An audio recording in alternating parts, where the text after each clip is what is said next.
और मेरे बाबा के भक्तों, आप लोग कैसे हैं? उम्मीद करती हूँ बढ़िया होंगे, फर्स्ट क्लास होंगे और बाबा को याद कर रहे होंगे। कल दोस्तों जो मैंने वीडियो डाला था उसमें मैंने बताया था कि नीम करोली बाबा से अच्छा गुरु तो कोई हो ही नहीं सकता।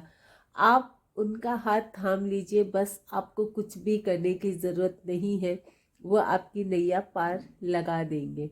इतनी शक्ति है उनमें।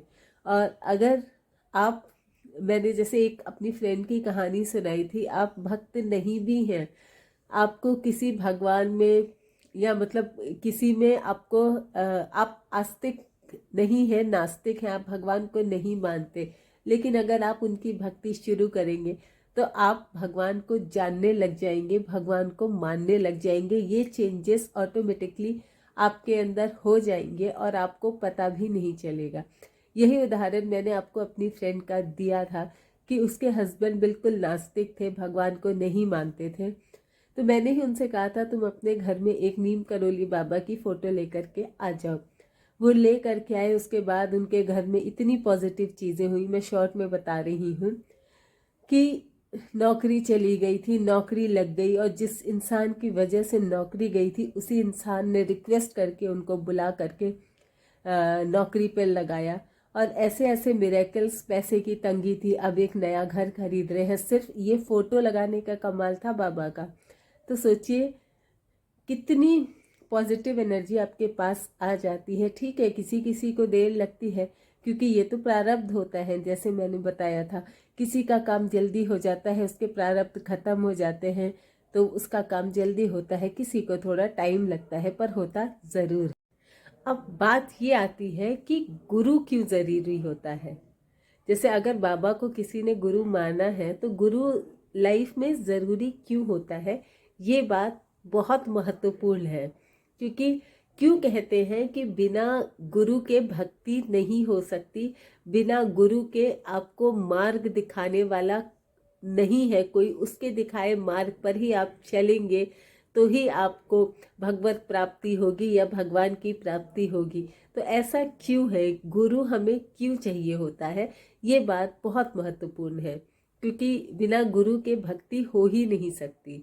आप, क्योंकि मार्ग वही दिखाएगा कि आपको क्या करना है, और हमको तो बस एक अच्छे गुरु की तलाश होती है, उसके बताए मार्ग पर चलेंगे तो अपने आप चीज़ें अच्छी पॉजिटिव होती जाएंगी। तो जैसे कि मैंने बताया था कल की नीम करोली बाबा से अच्छा गुरु तो कोई हो ही नहीं सकता। और अगर आप वर्तमान में गुरु की तलाश में है तो आप प्रेमानंद जी को सुनिए। इतनी, मतलब उनकी कही बातें बिल्कुल जहन में उतरती हैं, और ऐसा ऐसा मतलब स्पष्ट शब्दों में वो चीज़ों को क्लियर करते हैं कि मतलब वर्तमान समय में उनसे अच्छा गुरु कोई नहीं हो सकता। ये नहीं है कि आपने एक को गुरु माना है, अच्छी बातें तो देखिए सबकी सुननी चाहिए, पर शर्त यह है कि अच्छा गुरु हो और बातें अच्छी हों। क्योंकि आजकल तो बहुत फेक लोग भी हैं और समझ में भी नहीं आता कि किसका हाथ थामे, कौन हमें सही मार्गदर्शन दिखाएगा। ये चीज़ भी बहुत ज़रूरी है। तो जो मैं आपको नाम बता रही हूँ उनमें कोई संदेह नहीं है कि वो अच्छे नहीं हैं। बिल्कुल निस्संदेह आप उनका दामन थाम सकते हैं, उनका हाथ थाम सकते हैं। सवाल ये है कि गुरु चाहिए क्यों। लोग सोचेंगे भक्ति तो ऐसे भी हो सकती है, तो गुरु क्यों चाहिए। देखिए, अगर कोई इंसान बिजली छू देता है तो क्या होगा। अगर कोई इंसान बिजली छूता है तो उसे करंट लगेगा, ठीक है। और जिस इंसान को करंट लगा है, अगर कोई दूसरा व्यक्ति आकर के उसको छू देगा तो उसे भी करंट लगेगा। तो करंट कौन हुआ, ईश्वर। और हम कौन हुए, और हमने मतलब गुरु ने ईश्वर को छुआ, तो मेन करंट तो हमारे ईश्वर है, पर गुरु ने छुआ ईश्वर को तो उन्हें करंट लगा। अब हम अगर गुरु को छू लेंगे या गुरु का दामन थाम लेंगे तो हम में भी करंट लग जाएगा और हम भी इस भव सागर से पार हो जाएंगे। तो गुरु ने तो करंट को छू ही रखा है, और अगर हम उस गुरु को छू लेंगे तो हम में भी करंट आएगा, हम में भी एनर्जी आएगी, और हम भगवत प्राप्ति का मार्ग हमारे लिए बहुत आसान हो जाएगा। लेकिन ये करंट तभी मिलेगा जब आप एक अच्छे गुरु का चुनाव करेंगे। तो मैं जो 2-3 गुरु आपको बता रही हूँ, आप अगर बाबा तो हैं ही हैं, वर्तमान में मैं बोलूँ तो प्रेमानंद जी हैं, राम भद्राचार्य जी हैं और अपने धीरेन्द्र शास्त्री तो हैं ही।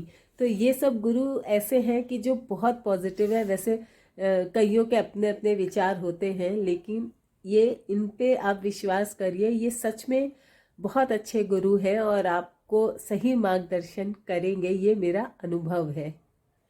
तो गुरु की बातें मानकर उसके बताए मार्ग पर जो वो हमें बताते हैं उस पर चला जाए तो भगवत प्राप्ति निश्चित है।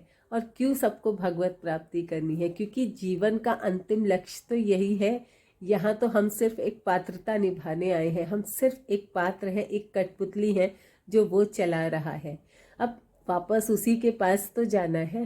तो शरीर को इसीलिए तो कहते हैं कि पाप मुक्त बनाओ। तो जब जाओ उसके सामने, आप देखिए, आप जब कोई काम अच्छा करते हैं तो बहुत कॉन्फिडेंस के साथ जाते हैं ना अपने बॉस के पास या किसी के पास, आपके अंदर बहुत कॉन्फिडेंस होता है। ऐसे ही जब सुप्रीम बॉस के पास जाएंगे और अच्छे कार्य करके जाएंगे तो एक कॉन्फिडेंस के साथ जाएंगे, कोई भय नहीं रहेगा कि हमारे साथ क्या होगा वहाँ पर। बहुत फुल कॉन्फिडेंस के साथ आप जाएंगे। अंत में तो सबको वहीं विलीन होना है, आना और जाना तो सृष्टि का नियम है। ये संसार आपके आप हैं तो भी चल रहा है, आप नहीं रहेंगे तो भी चलेगा। मतलब आपके ऊपर संसार का भार नहीं है। तो इसलिए मेरे दोस्तों, अच्छे कर्म करो, अच्छे कार्य करो, खुद खुश रहो, लोगों को खुश रखो, घर वालों को खुश रखो, परिवार को खुश रखो, माता पिता को खुश रखो। आई होप आज का वीडियो आपको अच्छा लगा होगा, और अगर मेरी बातें अच्छी लगती हैं तो एक प्यारा सा कमेंट ज़रूर लिखिए। हाँ, जाते जाते एक बात तो कहना ही भूल गई, है ना। गुरु गोविंद दो खड़े, काके लागू पाओ, बलिहारी गुरु आपने, गोविंद दियो बताए। तो भगवान से भी बड़ा हमारे शास्त्रों में ना गुरु को दर्जा दिया गया है। तो गुरु की बातें सुनिए, गुरु की बातें मानिए, और पूजा 108 बार श्री राम जी का नाम। मैं मिनिमम बता रही हूँ, मैक्सिमम तो आप चाहे जितना कर सकते हैं। अगर जिनके पास समय नहीं है, एटलीस्ट इतना करें। 108 बार श्री राम का नाम, 108 बार ओम हम हनुमते नमः, एक हनुमान चालीसा, और आपकी जो भी विश हो वो बाबा के सामने 21 बार बोलें। हार्डली 15 मिनट का समय लगता है, लेकिन बहुत शांति मिलेगी, आपको लगेगा कि आपने कुछ किया है। तो ऐसे मैंने एक वीडियो डाला भी था कि मैं 108 बार बोल रही हूँ, मुझे था कि आप मेरे साथ साथ उस चीज़ को दोहराएंगे तो शायद आसानी होगी। चलिए एक बार मैं और भी बना करके ये वीडियो डालूँगी कि फिर आपको कुछ करने की ज़रूरत नहीं होगी, बस आप साथ साथ दोहराते रहिएगा, वो काउंटेड रहेगा तो आपको आसानी होगी। इतना बस कर लीजिए, बहुत है। मतलब जिनके पास समय नहीं है कि भाई जो हर एक चीज़ देखनी है, देखिए संसार में है तो हर एक चीज़ देखनी है, और जिनके पास जो खाली हैं, जो बुज़ुर्ग हैं, रिटायर हो चुके हैं, वो तो जितना भी नाम लेना उतना कम है।